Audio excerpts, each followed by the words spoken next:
Hello guys, it's Pep from Pep here, and today we have a version of a meta deck, I guess, or it's better to say that it's actually a meta deck, and that has been a core deck in the KC Cup.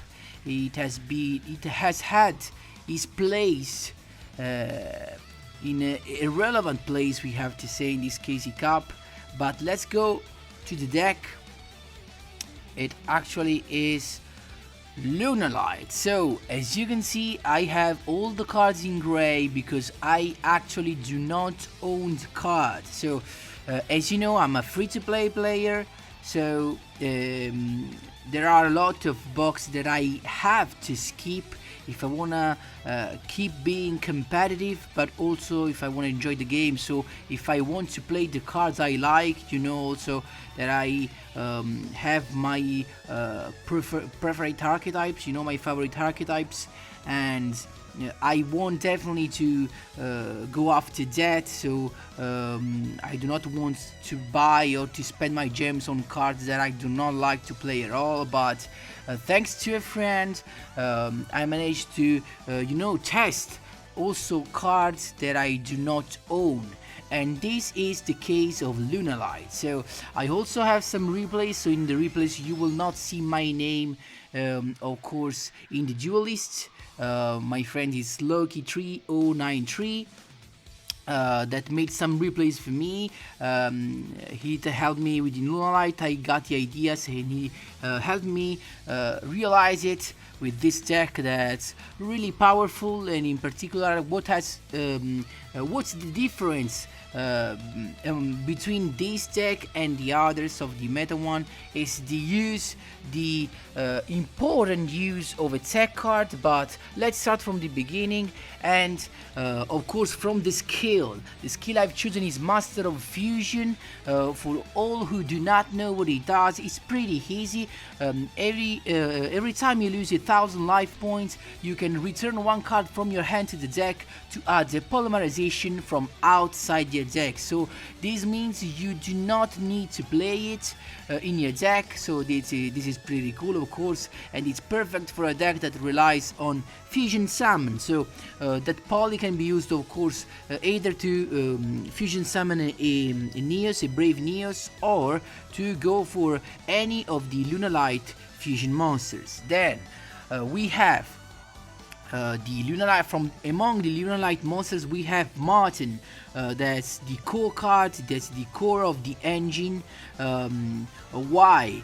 If this card is in your hand or graveyard, you can target one Lunalight card you control and return it to the end to special summon this little girl. And the most important effect is that if this card is sent to the graveyard by a card effect, you can add a Lunalight spell trap card. Of course, I'm talking of Lunalight Fusion.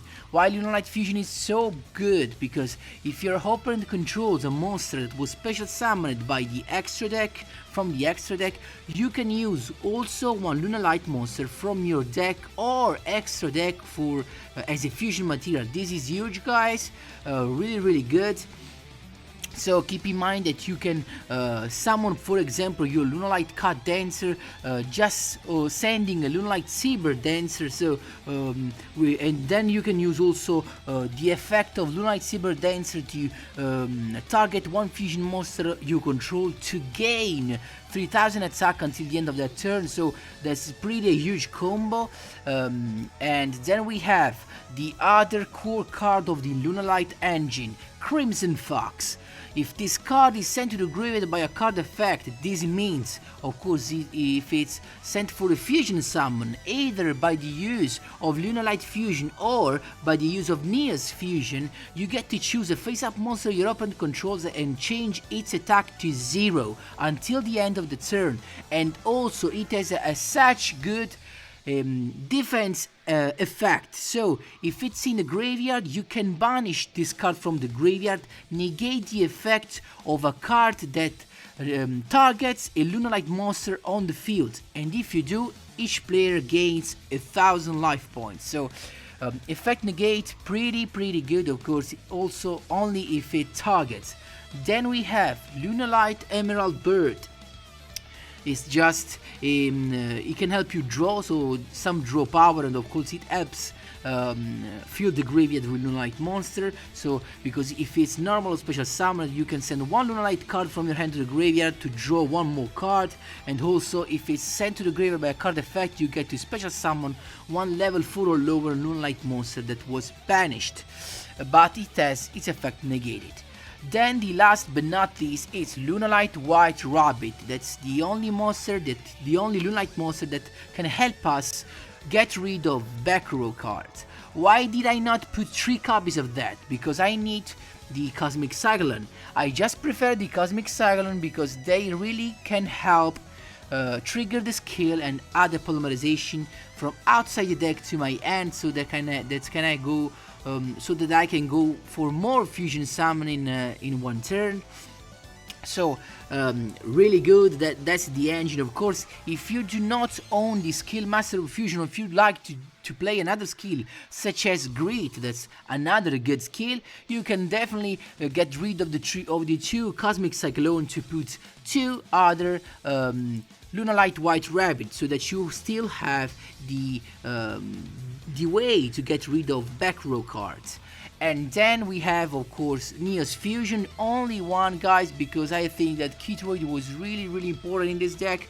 It can really help control your life points, also to trigger Massive Fusion, and it's really useful. And also another reason why I only played one Neos Fusion is that it's really bad when you draw a Neos in your deck, and if you play 2 Neos Fusion, it's a bad thing not to play another Neos. So I do not want to play 2 Neos, so I will not play 2 Neos Fusion. And then the tech card that can make this deck even stronger, in my opinion, is Wild Nature's Release. What it does: target one beast or beast warrior type monster. Of course, all our Lunalight monsters are beast warrior type, and they gain attack equal to its current def until the end phase.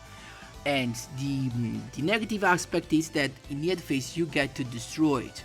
Now we have 2 reasons to play this card. The first is that it definitely helps in the OTK, because this deck is all about OTKs, thanks to the Lunalight Cat Dancer that can attack twice your opponent monster if you use its effect. But what if we do not have another monster to tribute to trigger the Lunalight Cat Dancer effect? What can we do? We can use, of course, our Wild Natural Release, and our Lunalight Cat Dancer goes to beyond 4,000 attack, and this means lethal, especially, and it will be more likely that if you have activated the effect of Lunalight Crimson Fox, and so your opponent will have a monster with 0 attack on the field. So with Wild Natural Release, you do not need to have another monster on the field to go for the OTK. And also, why this is so good, because you can use also Wild Natural Release on Lunalight Cyber Dancer and make him even stronger. This card, guys, can reach so high attack points that you cannot even imagine. So you can also go over, for example, an invoked player that plays concentrating current on its Cactus, because this card can reach, as you will see in the duel replays, also 8,000 attack thanks to that card.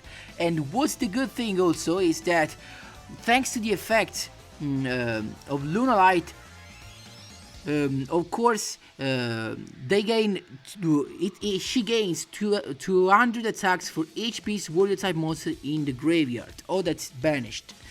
So, guys, last but not least, you can use also your Wild Nature's Release bad effect, and I'm referring to the destruction effect, maybe to trigger Lunalight Yellow Marten. So just imagine you have already your Neos on the field, maybe summoned with the Neos Fusion, and you need to have your Lunalight Fusion in your hand. How can you have it?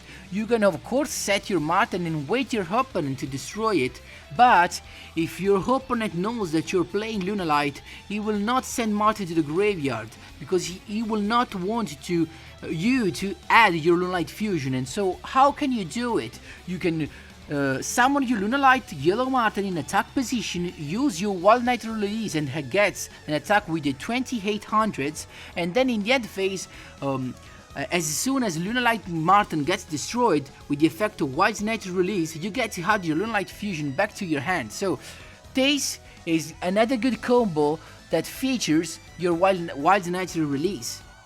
So guys, this is the deck list. I hope all the combos and the explanation are clear. Feel free to ask me wherever you want in the comment section down below, and as always, enjoy the replays!